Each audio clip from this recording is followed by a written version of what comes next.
दूसरा वीडियो है, जैसा कि आपको दिख रहा है पार्ट 2 12th मैथ्स का चैप्टर नंबर 14 का सेकंड क्वेश्चन की मैं बात कर रहा हूँ, जिसका सॉल्यूशन मैं आप लोगों को करवाने वाला हूँ।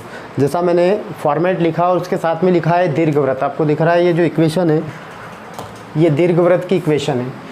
तो यहाँ से सबसे पहले वाई की वैल्यू अपने को निकालना है। तो वाई की वैल्यू निकालने के लिए एक्स स्क्वायर के अपॉन में ए स्क्वायर को इक्वल बराबर से इधर लाएंगे तो वो आना है माइनस में,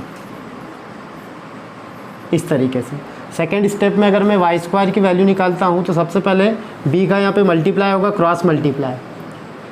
और अगर ए का एलसीएम लेते हैं तो ये बनेगा A square minus X square के अपॉन में ए स्क्वायर। तो मैं ए स्क्वायर को इसके अपॉन में इस तरीके से नोट करते हुए इसको मैं बना रहा हूँ X square minus X square, A square minus X square. यहाँ से अगर ओनली वाई की वैल्यू निकालना चाहे तो इसका स्क्वायर रूट बनेगा।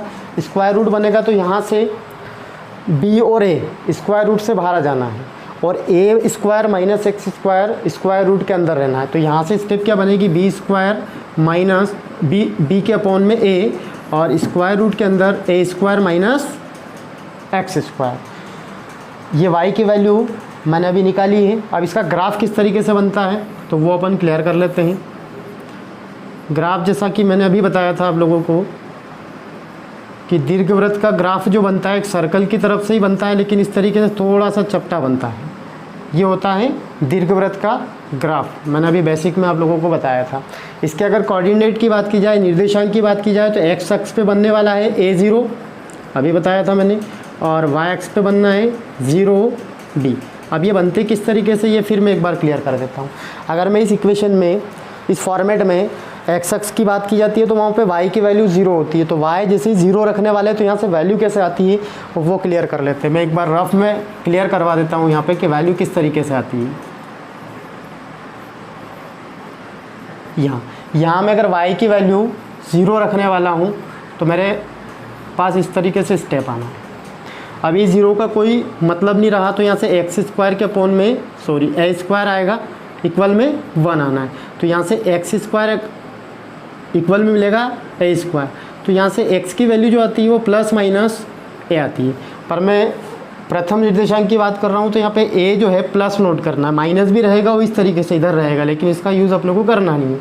इस तरीके से अगर वाई एक्स पे बात की जाए तो वहाँ पे x की वैल्यू 0 होती है। तो यहाँ पे जैसे ही x की वैल्यू 0 रखी जाएगी तो y की वैल्यू आना है y इक्वल में प्लस माइनस b। तो यहाँ पे ये b दिख रहा है, ये x की वैल्यू 0 है और b प्लस में दिख रहा है। इसके नीचे अपने को दिखने वाला है 0 और माइनस b, जिसका कोई यूज़ नहीं है। तो मैं अभी ऊपर फर्स्ट इसको बोलते हैं प्रथम निर्देशांक की बात कर रहा हूँ।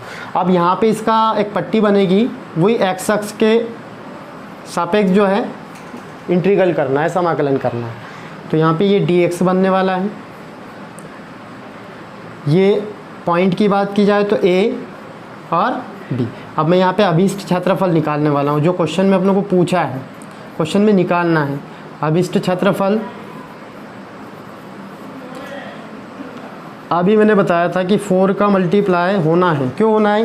क्योंकि यहाँ पे 4 भाग बन रहे हैं, 1 का निकालना है और 4 का मल्टीप्लाई करेंगे तो पूरे दीर्घवृत्त का आ जाएगा। दीर्घवृत्त से घिरे क्षेत्र का क्षेत्रफल आने वाला है, जो अपने को पूछा है।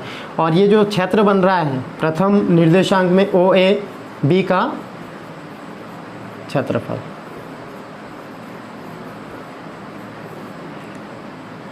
अभी इसको आगे सॉल्यूशन करने के लिए समाकलन में लिमिट देखना है। तो x के अकॉर्डिंग, x के सापेक्ष समाकलन होना है। तो x की लिमिट यहाँ पे 0, क्योंकि ये मूल बिंदु होता है जो 0 0 होता है, तो 0 से a तक जाना है, जो अभी मैंने क्वेश्चन में पिछले क्वेश्चन में बताया था।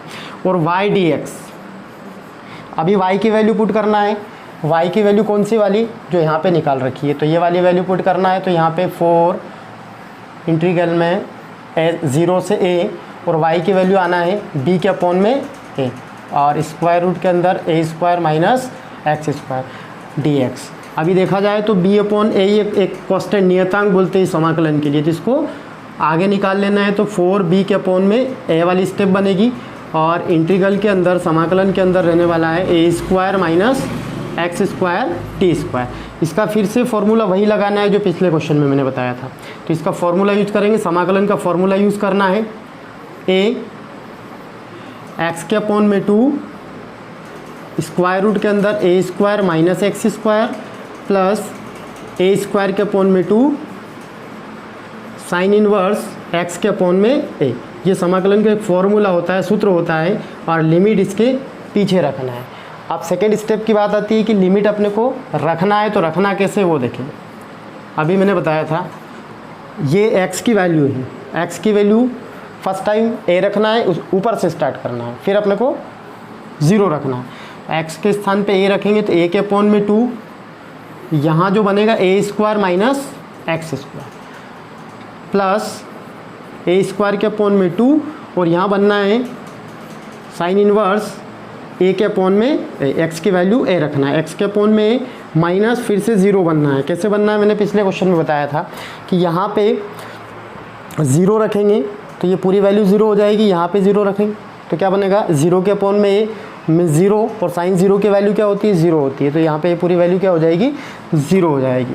नेक्स्ट स्टेप देखिए इसकी b के अपॉन में ए, स्क्वायर रूट के अंदर ये वाली पूरी वैल्यू 0 बन रही है, सॉरी एक मिस्टेक हो गई है, यहाँ पे वैल्यू ए स्क्वायर आना है, ए स्क्वायर माइनस ए स्क्वायर, तो ये पूरा 0 बनेगा, तो ये स्टेप पूरी 0 हो जाएगी, प्लस में ए स्क्वायर के अपॉन में 2, और ये बनेगा साइन इनवर्स 1, फिर से साइन इनवर्स 1 बनना, और 0 से कोई मतलब रहा नहीं। अभी 0 से कोई मतलब नहीं, डायरेक्ट इसका इससे मल्टीप्लाई होगा, तो इक्वल में 4b के अपॉन में a into A square 2 sine inverse, फिर से मैंने अभी बताया था कि साइन की वैल्यू जो है 1 कहाँ होती है 90 होती है, जिसे साइन π/2 बोला जाता है, तो यहाँ पे मैं 1 के स्थान पे इसको π/2 यूज़ करने वाला हूँ।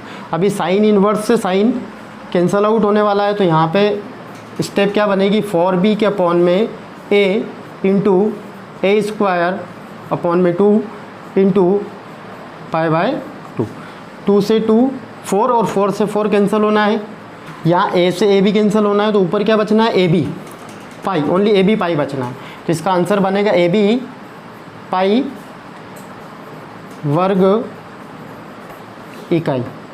इस तरीके से इस क्वेश्चन का आंसर आ जाएगा।